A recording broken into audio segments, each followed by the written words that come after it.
세계의 여러 나라의 전래동화 페르시아 편 레몬 공주. 옛날 옛적 날개 달린 두꺼비와 날아다니는 낙타가 살던 시절 임금님과 왕비님이 살았습니다. 자식은 오마르 왕자라고 하는 아들 하나뿐이었어요. 어느 날 임금님과 왕비님은 이제 왕자도 다른 모든 왕자들이 하는 일을 해야 할 때가 되었다고 생각했습니다.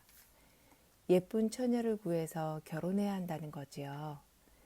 그래서 오마르 왕자는 색시감을 찾아보았지만 마음에 꼭 드는 아름다운 처녀는 나타나지 않았습니다. 그러던 어느 날이었어요. 어떤 할머니가 찾아와 이렇게 말했습니다. 왕자님, 제 얘기 좀 들어보세요. 정말 아름다운 공주님이 있답니다. 그 얼굴은 아직 해님도 보지 못했지요. 이 공주님이야말로 왕자님이 찾으시는 바로 그분이에요. 천생연분이랍니다. 공주를 찾으려면 어떻게 해야지? 왕자님이 물었습니다. 말을 타고 동쪽으로 3일 밤 3일 낮을 달려가세요. 그러면 장미넝쿨로 둘러싸인 정원에 도착하시게 됩니다. 그 정원에는 세 종류의 레몬이 열리는 나무가 있어요. 나무에 열린 레몬을 따서 물이 많은 곳으로 가져고 오셔야 하는데 그때까지 레몬을 쪼개지 않도록 조심하셔야 합니다. 오마르 왕자는 다음날 아침 말을 타고 길을 떠났어요. 왕자는 동쪽으로 3일 낮 3일 밤을 달려 장미넝쿨로 둘러싸인 정원에 도착했습니다. 문을 열고 정원에 들어서자 잘 익은 레몬 3개가 달린 나무가 눈에 들어왔습니다. 왕자는 3개의 레몬을 모두 따서는 말머리를 돌려 오던 길로 되돌아갔습니다.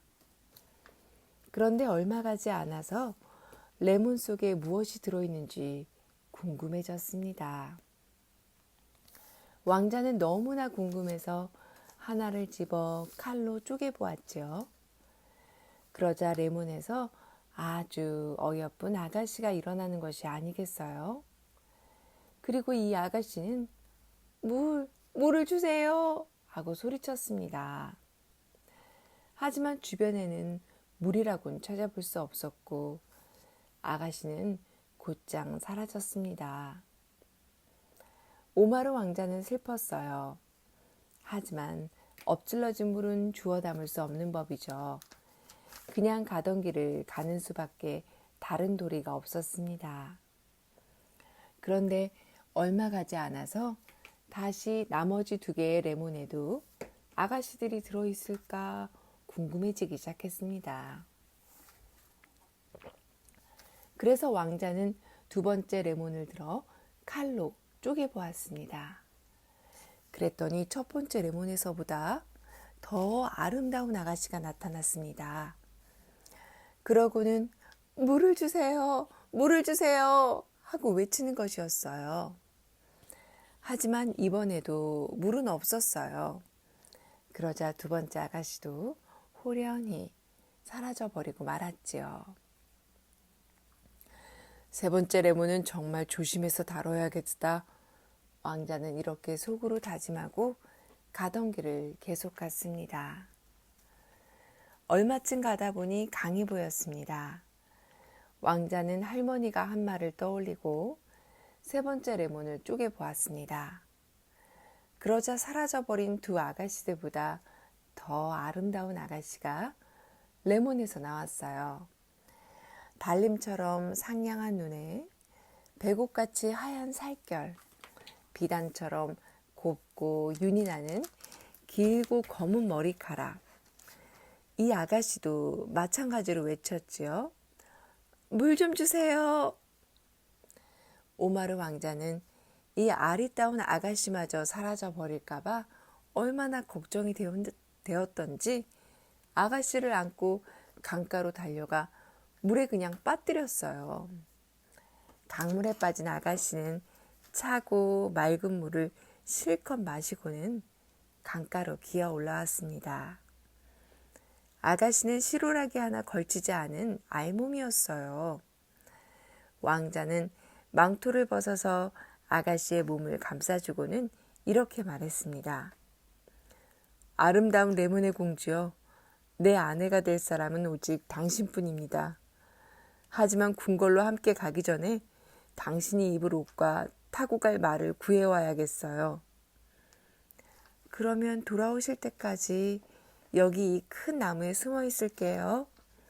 레몬 공주는 이렇게 대답하고는 큰 소리로 외쳤습니다. 몸을 굽혀라, 큰 나무야. 몸을 굽혀라. 그러자 정말로 나무가 몸을 굽혔습니다. 공주는 제일 높은 가지에 올라탔고 나무는 다시 똑바로 섰습니다. 오마루 왕자는 그것을 보고 길을 떠났습니다. 시간이 흐르고 흘렀어요. 레몬 공주는 높은 가지에 앉아 왕자를 기다리고 있었습니다. 시간이 한참 지났는데 하녀 한 명이 물을 길러 강가로 왔습니다. 눈은 멍하고 머리는 헝클어져 있고 피부는 푸석푸석한 아주 못생긴 소녀였어요. 물을 뜨려고 허리를 굽히자 맑은 물에 비친 아름다운 레몬 공주의 얼굴이 눈에 들어왔습니다. 세상에, 내가 이렇게 예쁘단 말이야? 하녀가 소리쳤어요. 하녀 노릇이나 하고 있긴 내가 너무 예쁘다는 건 진작부터 알고 있었지만. 그러자 누군가 웃는 소리가 들려왔어요. 위를 봐, 아래를 보지 말고. 그래서 고개를 들어 위쪽을 보니 미루나무 꼭대기에 레몬 공주가 앉아 있었어요. 도대체 그 꼭대기에서 뭘 하고 있어요? 하녀가 물었습니다. 난 내 신랑을 기다리고 있어. 왕자님인데 내가 입을 예쁜 옷과 말을 가지고 돌아오실 거야. 그러자 하녀의 머릿속에 사악한 생각이 떠올랐어요. 아름다운 아씨, 저도 올라가게 해주세요. 기다리기 지루하실 텐데 말동무나 해드릴게요. 레몬 공주는 그렇지 않아도 심심하던 터라 그 청을 들어주었죠. 몸을 굽혀라, 큰 나무야. 몸을 굽혀라. 큰 나무는 몸을 굽혀서 하녀를 나무 꼭대기에 올려주었습니다. 아름다운 아씨, 하녀가 말했습니다. 이런 마법을 부리시다니, 아씨는 도대체 누구신가요? 사람인가요? 아니면 마법의 나라에서 온 요정님이신가요? 난 한때 요정이었단다. 하지만 이제는 사람 사는 세상에 와서 레몬 공주가 되기로 했지. 레몬 공주가 대답했습니다. 그렇군요. 아씨, 제가 이 길고 검은 머리를 빗어드릴게요. 하녀는 이렇게 말하고는 레몬 공주의 머리를 빗기 시작했어요. 그러다가 검고 긴 머리카락 속 깊이 박혀있는 머리핀을 발견했습니다. 아름다운 아씨, 이건 뭔가요? 하녀가 물었습니다. 그건 내 부적이란다. 건드리지 마. 레몬 공주가 대답했습니다. 그 말이 떨어지기가 무섭게 하녀는 머리핀을 획 잡아 뺐습니다. 그러자 레몬 공주는 하얀 비둘기가 되어 날개를 퍼덕이며 날아가 버렸습니다. 하녀는 입었던 옷을 다 벗어서 강물에 던져버렸습니다. 옷은 떠내려가고 하녀는 왕자의 망토로 몸을 감싸고 왕자를 기다렸습니다. 왕자가 마침내 돌아왔습니다. 오마루 왕자는 미루나무 위에 못생긴 하녀가 있는 걸 보고 깜짝 놀랐습니다.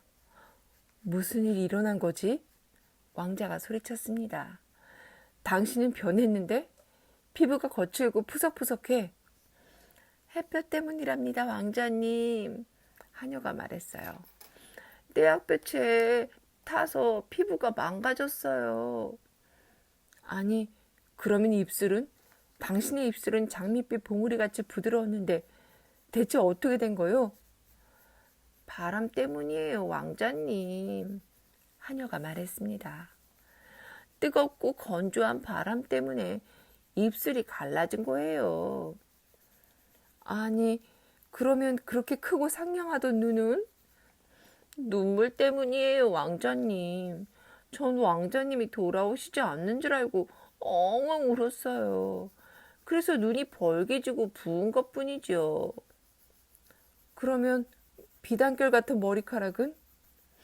까마귀들의 짓이랍니다, 왕자님. 까마귀 녀석들이 내 머리에 집을 지으려고 머리를 이렇게 수세미처럼 만들어 놓았지 뭐예요? 시간이 가면 좋아질 거예요. 곧 옛 모습이 돌아올 테지요. 못생긴 하녀는 나무에서 내려와서 왕자에게 이렇게 말했습니다. 오마르 왕자는 하녀의 말을 그대로 믿고는 하녀에게 아름다운 옷을 입혔습니다.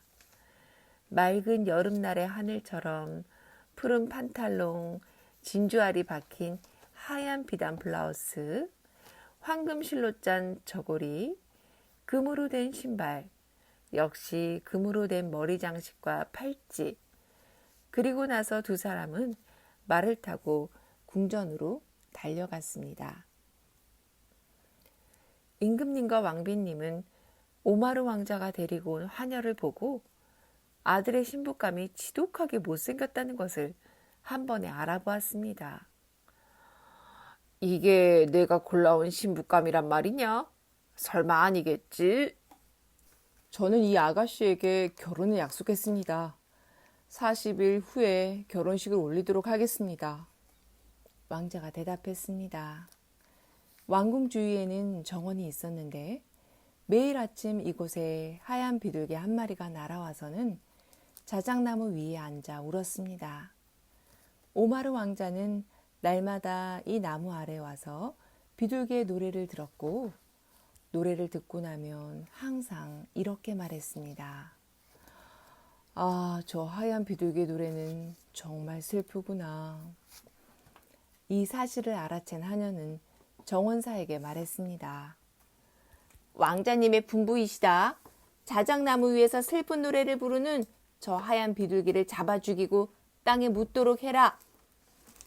정원사는 명령에 따라 새를 죽여 땅에 묻었습니다. 그런데 그 다음날 비둘기가 묻힌 바로 그 자리에 커다란 삼나무가 훌쩍 자라나더니 바람이 불 때마다 나뭇가지들 사이에서 탄식하는 소리가 울렸습니다. 오마르 왕자는 이 나무를 보고 깜짝 놀랐습니다. 이건 무슨 기적인가? 나무가 없던 자리에 이렇게 큰 삼나무가 서다니. 그리고 바람의 탄식 소리를 들은 왕자는 이렇게 말했습니다. 나뭇가지가 내는 바람 소리는 또 얼마나 슬픈가. 그러자 하녀는 다시 정원사에게 말했습니다. 저 삼나무를 베어서 내가 장차 낳을 아들의 요람을 만들라고 왕자님께서 분부하셨다. 남는 나무는 가져다가 태워버리도록 해라.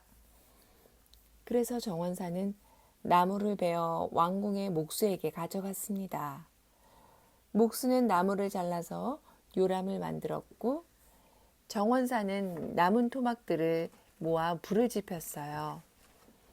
마지막 남은 작은 가지를 불 속에 던지려는데 왕자의 늙은 유모가 지나가다가 불을 뗄 나무를 좀 달라고 해서 삼나무의 작은 가지 하나를 유모에게 주었습니다.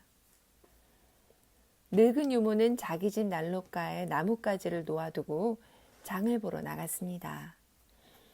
그런데 유모가 집을 나가면서 문을 닫자마자 나뭇가지가 마구 떨기 시작하더니 세상에 너무나 아리따운 아가씨로 변하지 않겠어요? 그건 바로 레몬 공주였던 거예요. 공주는 곧바로 일을 시작했어요. 바닥을 쓸고 설거지를 하고 야채를 다듬고 요리를 했어요. 그리고는 문 뒤에 숨어서 유모가 오기를 기다렸답니다. 장에서 돌아온 늙은 유모는 깜짝 놀랐습니다. 누가 이 일을 다 했지? 사람인가 아니면 요정이 찾아왔나? 그때 숨어있던 레몬 공주가 유모 앞에 나타나서 이렇게 말했습니다. 제가 할머니를 위해서 청소도 하고 요리도 했어요. 그러니 제가 할머니께 한 가지 부탁을 드려도 되겠죠?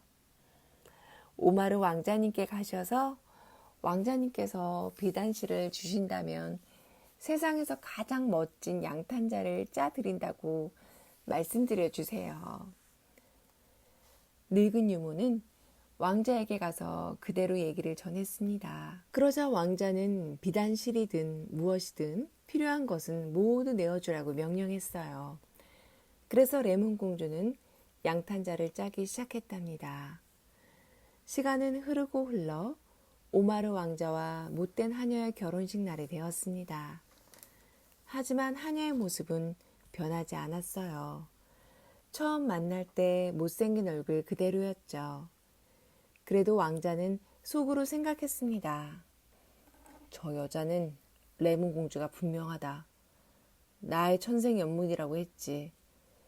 그러다 나는 결혼을 약속하지 않았던가? 그러니 결혼은 나의 의무야. 그런데 바로 그날 아침 유모가 완성된 양탄자를 가지고 와서 말했습니다. 전하, 왕자님의 결혼을 축하하는 선물입니다. 오마르 왕자는 양탄자를 펼쳐보았습니다. 거기에는 장미넝쿨로 둘러싸인 정원과 그 한가운데 레몬 공주의 얼굴이 그려져 있었습니다. 누가 이 양탄자를 만들었지? 왕자가 물었습니다. 저희 집에 살고 있는 처녀랍니다. 그 처녀를 데리고 오라. 이렇게 해서 레몬 공주는 궁전으로 왔습니다. 오마르 왕자는 공주를 한눈에 알아보았죠. 세상에, 당신이야말로 나의 하나뿐인 신부 레몬 공주요. 그런데 어디로 사라졌던 거요? 무슨 일이 있었소? 그동안 얼마나 괴로웠는지 아오?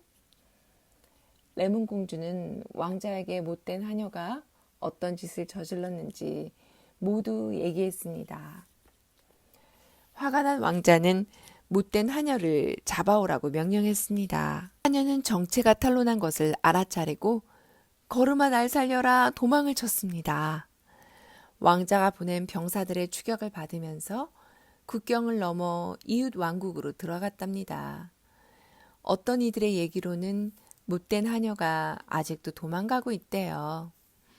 어찌됐든 마침내 오마르 왕자와 예쁜 레몬 공주는 결혼식을 올렸습니다. 그리고 7일날 7일 밤 동안 잔치가 계속되었어요. 나팔 불고 북치고 먹고 마시고 춤추고 모두가 아주 즐겁게 놀았답니다.